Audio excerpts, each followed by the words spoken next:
ini aku kembali mau bercerita kisah hidup perjalanan seorang anak manusia. Jadi dulu waktu aku masih muda, aku berpikir bahwa anakku semuanya baik-baik aja. Semua anak baik. Ya, ketika mereka kecil dengan mudah kita bisa mengatur kehidupan mereka. Jam makan harus makan, jam mandi harus mandi, jam belajar harus belajar, jam tidur istirahat siang harus istirahat siang.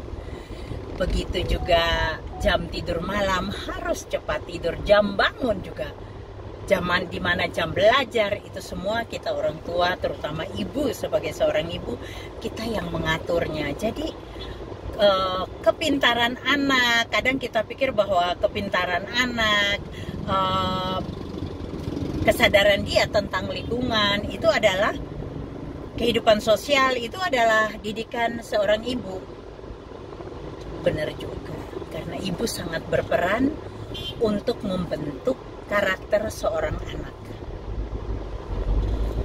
Kalau ibu yang cuek-cuek aja, tidak peduli dengan masa depan anak, ya tentunya terbentuk karakter yang buruk, yang mana pengaruh lingkungan atau orang-orang yang lebih dekat dengan dia akan membentuk karakternya.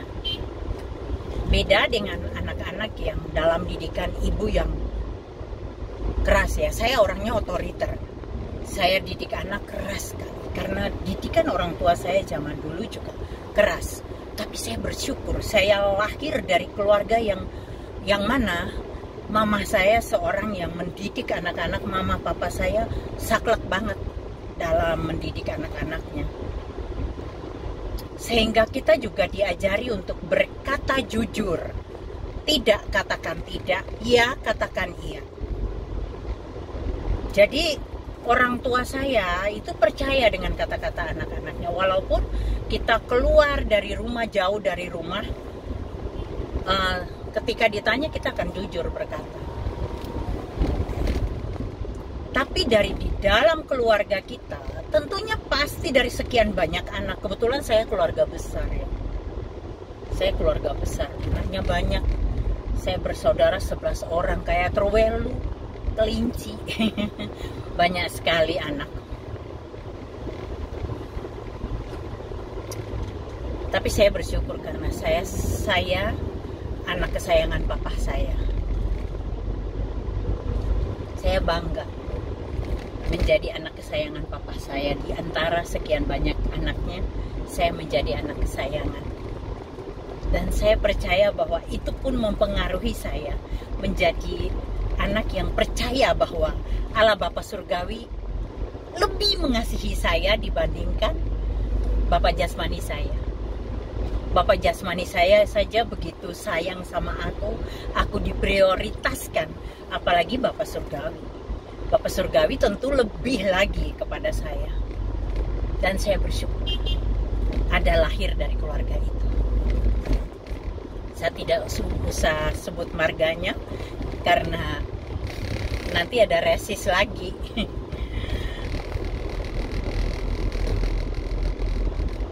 Nah, kalau cerita lagi kembali ke anak ya, dari sekian banyak anak, tidak bisa semua anak itu baik.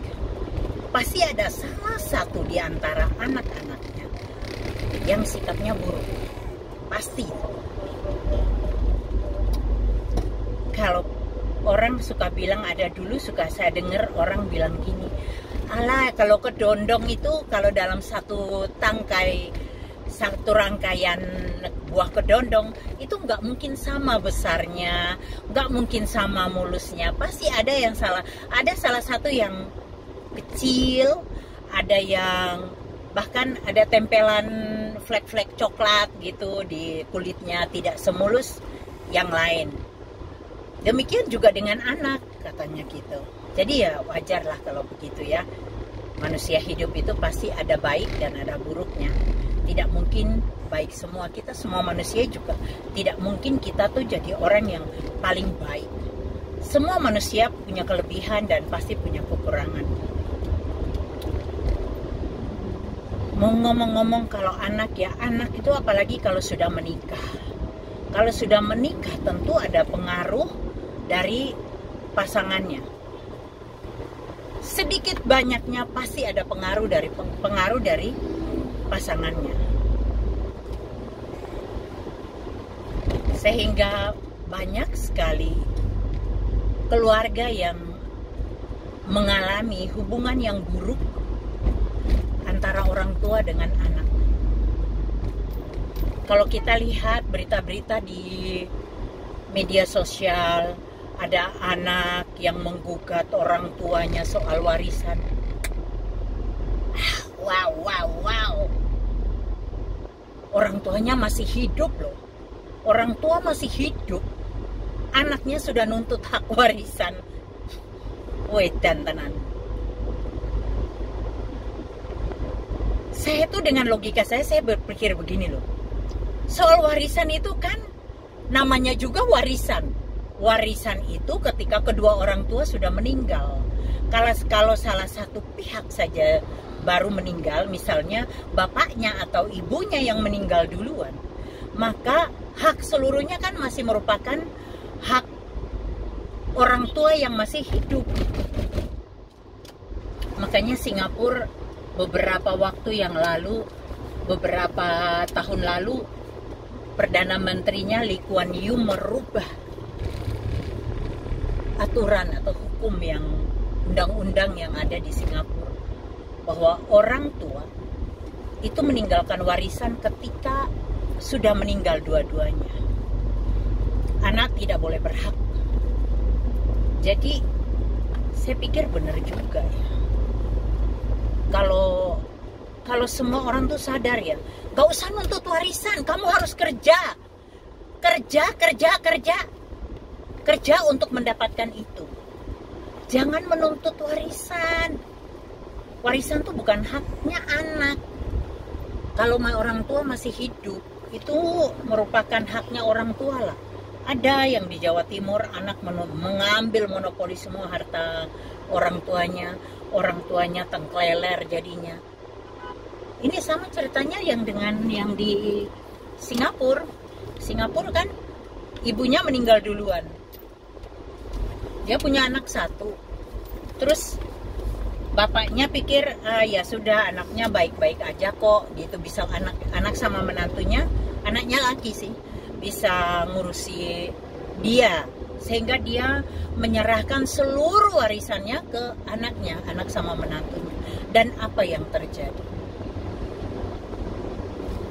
Bapak ini akhirnya menjadi pengemis di pinggir jalan, terusir dari rumahnya sendiri, padahal beliau orang kaya. Akhirnya jadi pengemis. Rupanya beliau adalah teman atau relasi dari Perdana Menteri Lee Kuan Yew. Dan ketika Lee Kuan Yew tidak sengaja bertemu orang ini di depan restoran, kayak orang ini saya pernah kenal ya. Setelah ditanya benar, itu ternyata relasinya. Dan diajaklah ke rumah malam itu juga.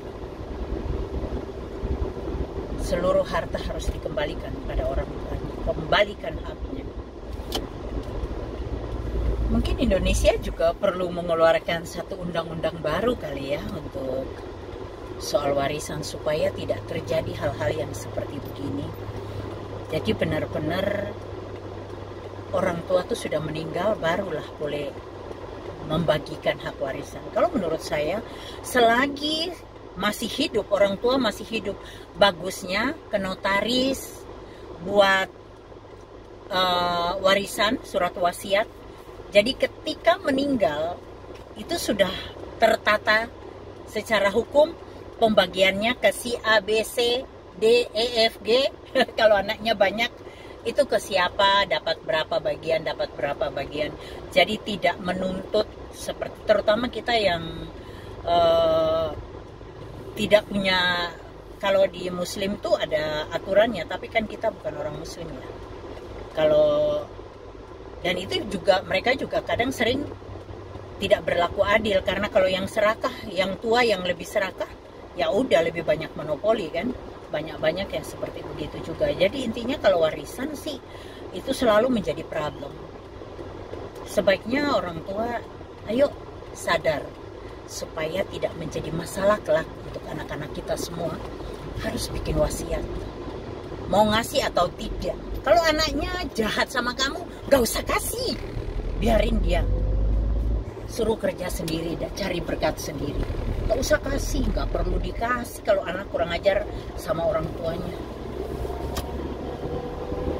Saya beberapa hari yang lalu saya nonton film Thailand sih sebenarnya itu. Wah, saya sama sahabat saya jadinya nangis malah nonton film itu. Bagaimana anaknya berusaha berbuat baik sama ibunya yang sudah sakit-sakitan kanker usus ya. Dan cucunya pun demikian. Tapi akhirnya cucunya sadar dan cucunya sangat mengasihi amanya.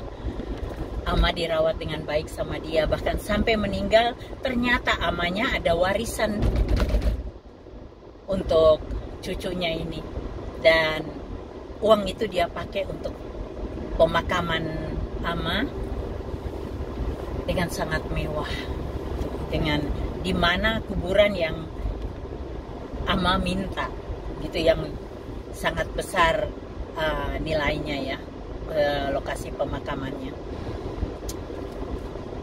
Yo ayo sadar Bapak Ibu yang sudah sepuh seumur-umur aku, supaya tidak terjadi hal seperti itu. Ayo, jangan diam saja. Saya sendiri pun, orang tua saya dulu, adik saya yang bungsu bilang, Papa, sebaiknya Papa jual saja semua aset.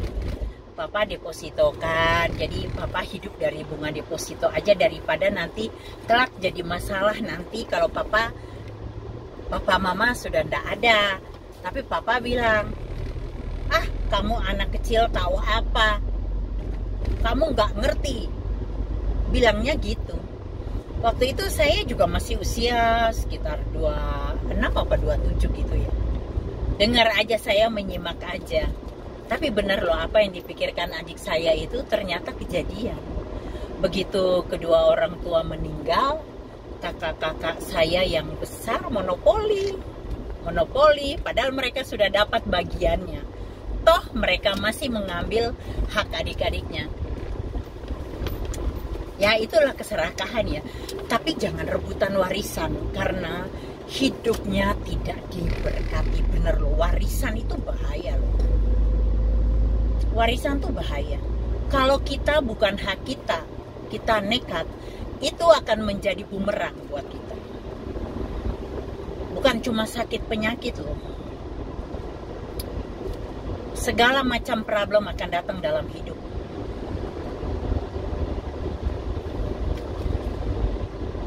Perlu ada kesadaran, takut akan Tuhan itu yang selalu saya bilang sama anak-anak saya, walaupun mereka ada dua, nomor 1, nomor 2 tuh muslim ya, tapi saya bilang takut akan Tuhan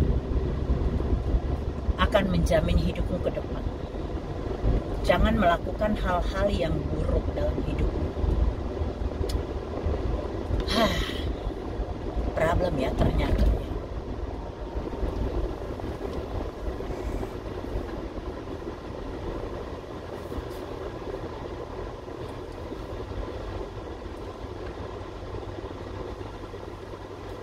Kalau orang yang nggak punya harta, nggak punya apa-apa, ya paling enak, karena tidak repot, tidak mikirin kan, nggak ada masalah. Tapi kalau orang yang punya itu semakin banyak, semakin jadi masalah loh. Buat orang kaya pasti jadi masalah itu kalau tidak diatur yang baik. Karena pasti hubungan dalam keluarga menjadi masalah. Dan kesadaran anak sendiri akan hal itu, tidak semua orang, tidak semua anak menyadari bahwa oh itu bukan haknya aku. Harusnya Aku punya hak ketika aku bekerja. Aku punya sendiri, harus aku perjuangkan mati-matian karena itu hasil keringat, bukan dari warisan. Oke, lain kali kita cerita lagi. Tapi warisan itu membawa, kadang-kadang bukan cuma membawa berkat aja, kadang-kadang membawa petaka. Karena hubungan dalam keluarga akhirnya terpecah. Yaitu seperti film-film yang aku nonton kemarin juga. Wah, sedih banget. Tapi salut sama cucunya yang tadinya serakah, akhirnya bisa sadar, merawat amannya kembali. Begitu juga kalau saya bilang sih, kejadian-kejadian yang akhir-akhir ini kalau kita lihat di TikTok atau di YouTube ya, itu sangat mengerikan dengan kejadian-kejadian yang anak memperlakukan orang tua sampai segitu kejamnya. Tapi percayalah, orang benar, doa orang benar itu sangat besar kuasanya. Oke, lain kali kita sambung lagi ceritanya. Saya sudah sampai di tujuan. Tuhan Yesus memberkati kita semua.